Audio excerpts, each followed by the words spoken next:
Vous allez maintenant apprendre une propriété du PGCD qui va vous être très utile dans la résolution de nombreux exercices. Soit A et B deux nombres entiers relatifs non nuls, petit d leur PGCD.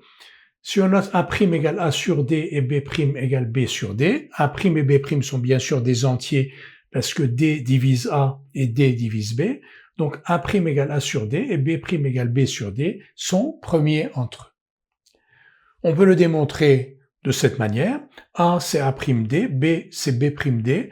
Le PGCD de AB, donc, d'une part, est égal à D. D'autre part, si on remplace A et B par A'D et B'D, PGCD de AB égale donc au PGCD de A'D, B'D. On a vu une propriété du PGCD qui nous permettait d'écrire que PGCD de A'D, B'D est égal à D fois PGCD de A'B' si D est positif. Donc le PGCD de A'D, B'D égale D fois PGCD de A'B' si D est positif.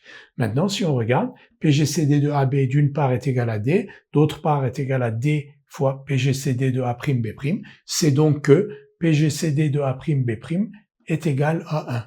Et si PGCD de A'B' est égal à 1, c'est que A' et B' sont premiers entre eux, ce que l'on cherchait justement à démontrer. Tout de suite une application.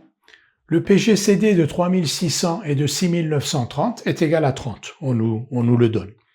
Et du coup, 3600 divisé par 30, c'est-à-dire 120, et 6930 divisé par 30, c'est-à-dire 231, sont premiers entre eux. C'est-à-dire qu'ici, on a A, B et D. A divisé par D, c'est 120. B divisé par D, c'est 231. 120 et 231 sont premiers entre eux en vertu de cette propriété. Donc 120 et 231 sont premiers entre eux.